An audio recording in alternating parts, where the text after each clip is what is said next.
Hey guys, I'm Connor and welcome back to Average Movie Thoughts. If you like talking about movies, make sure to click that subscribe button down there or follow me right here at Average Movie Thoughts.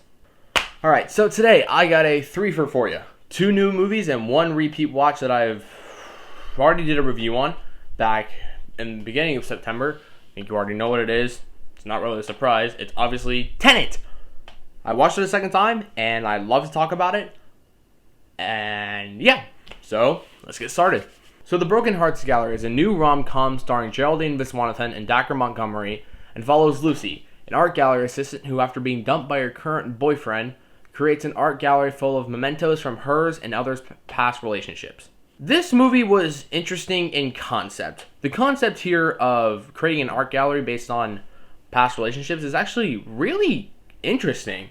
And I feel like they could have done some more with that concept in this movie, because there is a lot of stereotypical rom-com beats in here. In that, it does play off a lot of previous notions about what happens in a rom-com. There was a bunch here that was like, okay, so this is going to happen, and this is going to happen, and obviously this is going to happen. And yeah, it was pretty obvious. Very predictable. But otherwise, this is a very cute movie. Geraldine Viswanathan gives a really great performance. I hope I get to see her in a lot more. She's really funny in this movie. Dacre Montgomery is also great. Their chemistry together is really, really solid. It's pretty funny to an extent. Obviously, humor is subjective, and I'm not going to say whether or not this movie was not for me in the sense of comedy, but there's just some jokes in here that I just was not a fan of. They just didn't make me laugh. They honestly made me groan, but that's just my style of humor. Obviously, some people might find this really funny. Some people might not. Humor is always subjective. But nevertheless, this is a really cute, fun rom-com that, while I probably won't watch it again willingly, if it's on, I can't say I'm going to sit here and complain. So, yeah.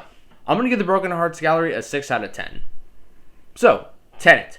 Saw it a second time in a regular theater. And, yeah, it's better in certain ways, and it's worse in others. The sound design was better, maybe because I saw it in a regular theater, which I must say, I really kind of regret I didn't watch this again in IMAX, but I feel like watching it in a regular theater where I could understand the dialogue better and what was happening better really made up for that, because this is probably one of those movies that you definitely do need to watch a second time, especially after I've already watched it a second time, and I can easily say that.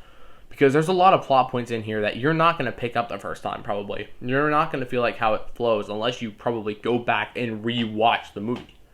And I give it credit for that. It makes you think. It makes you want to go back and re-watch it, because the first time watch, for me, I loved it. And I loved it even more now. It is currently my favorite film of 2020. But nevertheless, if you haven't seen this movie already, go check it out. It's so worth it. And if you've already seen it, watch it again. I guarantee you the second time is probably going to be a little bit of a better experience. I will say, though, I watched this and I didn't watch Words on Bathroom Walls. I was going to watch that, but the person I was going to watch it with, well, let's just say I'm having to wait for December now, or whenever it's coming out on DVD. So if you want my thoughts on that, you're going to have to wait till then. But for now, Tenet. It's great. It's really good again. I really loved it. I would give it a higher score than I originally gave it. And yeah, check it out if you haven't seen it already. But let's get to the newer movie. The Personal History of David Copperfield stars Dev Patel, Tilda Swinton, Hugh Laurie, and Peter Capaldi, and a slew of other people. This movie's definitely got a decent ensemble cast, and follows David Copperfield from his childhood to his maturity, and is based off the Charles Dickens novel. This movie is probably not going to be for everyone, in the sense of Dickens fans might enjoy this, but they might be a little weirded out by the bright tone in this movie. And quite honestly, that's part of my gripe, is that Dickens novels are not always positive. They can go to some pretty sad, depressing places. David Copperfield, I do not really have a full knowledge on, but from what I get, it's not really a bright novel. But this movie is so bright and positive, but it really works. I mean, I don't think this movie would have been as great if it wasn't for that bright tone. Obviously, the cast is awesome. Dev Patel as David Copperfield is freaking great. I loved his performance here. The production design, the costumes, everything about this movie technically is really, really good. I really enjoyed it. The plot of this movie is good. Where it comes to the issues is in structure. This movie is not normal in structure. There's a lot of flashback type sequences in this movie, and when I mean that, I mean it plays out normally, as in he's telling this story about his life, but all of a sudden there's an interjection of him in the scene as an adult, and it's just kind of like, well, is he telling this from a normal perspective? Is he telling this from his own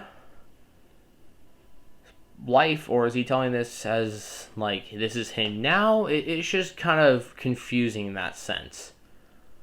But I mean, other than that, this movie was fairly easy to follow. I just wasn't a biggest fan of how it was structured. I'm not one of those people that's like, oh, it needs to be straight linear. No. If that was the case, then I would have hated Dunkirk. I loved Dunkirk, right? Its 3 plot structure was really well done, and I really did like it. But compared to that, this movie, its own structure is just kind of like, well, this isn't the most flowy. It feels kind of choppy at certain points. Not super choppy, but just choppy enough to where I'm like, okay, yeah, this could be a little smoother. But nevertheless, this movie is great. And it's probably one of those movies where it's not going to be one of my favorites. But at the same time, I can't sit here and deny how technically amazing and entertaining I found this movie. And honestly, if you somehow get a chance to watch this before it's out of theaters, which I highly doubt at this point, check it out when it's on DVD. It's definitely worth it. I'm going to give the personal history of David Copperfield an 8 out of 10. Alright, so that's 3 more done. 3 movies talked about. Yay! Now, for the upcoming, I'm starting a Halloween review series starting at the beginning of October. I'm going to be covering a bunch of stuff from Jordan Peele's film to like his first 2 features. Hopefully Nightmare Before Christmas. I want to get that in, but I can't exactly say I will. So don't be disappointed if I don't, avid viewers. But nevertheless, thank you so much for watching, and look forward to more because I got a bunch coming at you.